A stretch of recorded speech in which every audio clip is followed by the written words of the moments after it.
Hapon lang kami umuwi, galing Tagaytay. Ngayon diretso na ng Dumaguete at Siquijor. Lupit! Nakabook to, wala pang bridal fair na nakabook. Nauna tong mag-book. Na-book. Nagpapaliwanag? Ba't nagpapaliwanag ka? Wala eh. Sobrang dikit ba naman? Pagkagali ay pauwi natin. From airport, diretso na tayo SMX. Bridal fair. For the bridal fair. Like, rekta talaga. So nakarating kami sa Dumaguete Airport 10:13 PM. Tayo na. Ito daw.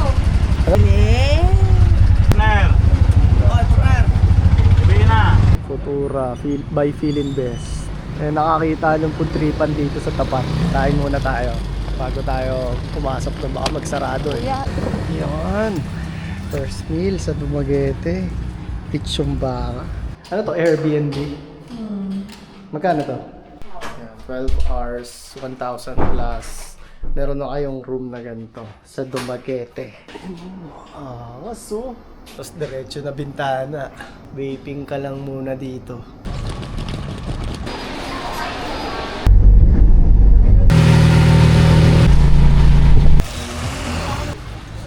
Ganda dito kasi meron ng marerenta ka ng motor. Ito, 4,000 a day.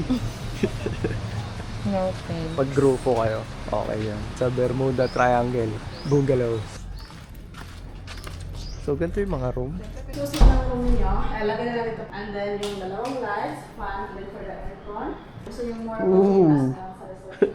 Stig. Dito, may ilang ka lang tumae. Kasi bukas na bukas. Pero, maangas. Ito yung higaan. Magkano yung ano dito? Per night? 6,000, 2 nights na.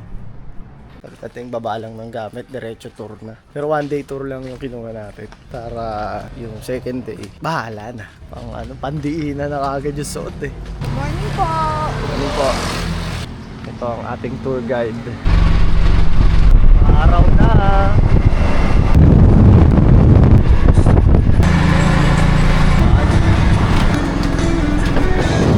Ang bangis!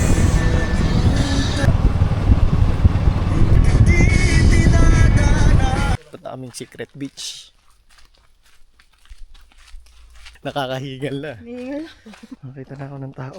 After ilang minutes ng paglalakad. Ay, ang layo pa. Bababa pa. Nandaan na po sa rami. Ang lalim. Medyo malalim. Ano? Kaya pa? Saan sinabi ko yung nag-rubber shoes ako? Pagpapawisan ka muna bago ka makaligo ng dagat. Tingnan natin kung sulit. Buti na lang, walang pila. Marami daw pila dito no? Sabi ni Kuya. Waiting daw halos 3 hours. Kasi paisa-isa lang yung paisa-isa lang pala yung sa balsa para mag-shoot ng drone na kasama dun sa package ng tour guide. Lupit no? Road trip ka agad Grabe, kulay asul. Literal. Lapit tayo. Yan Tingnan mo. Tingnan mo naman ang kulay niyan, brother. Talakas ang alon,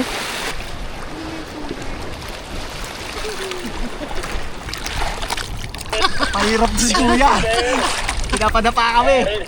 Radyo. Tinaradyo kayo. Sila Kuya ang gagawa ng pagsin. Tapos, hihilahin na kayo pabalik. Grabe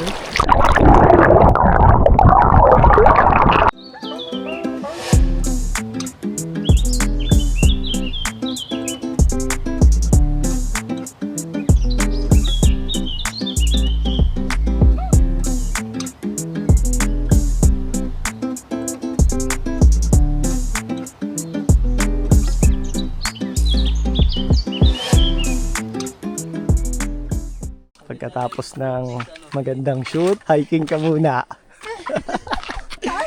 Hiking ka muna, sir. Sulit naman yan. Meron maganda ka naman kuha. Taas din kasi. Konti na lang Sadali. Mga ano lang yan, 32 steps.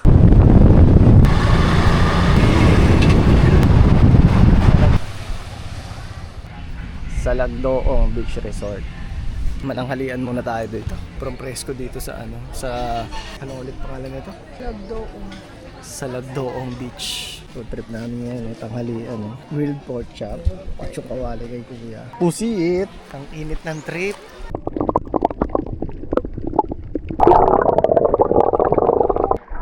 Ha? Poppers? Dito malilim oh. Poppers lang. Kinagat naman ang isda. Alright. Eto na ata yung pinakamataas kong tinalon sa buong buhay ko. Yung sinisilip mo pa lang pero magdadalawang isip ka na. Tapos pag search mo sa Google, nakalagay estimate 30 feet. Eh sabi nga nila, you only live once eh. Kaya pagdating ko dun sa dulo, konting dasal, talon na kagad. Ka dyan?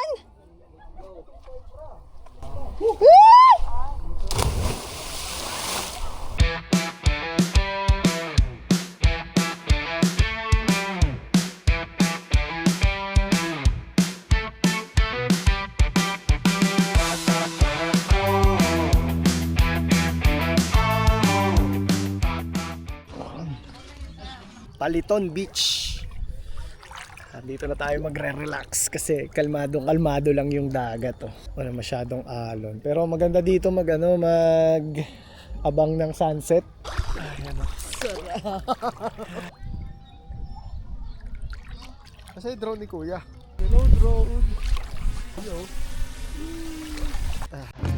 Lang ito.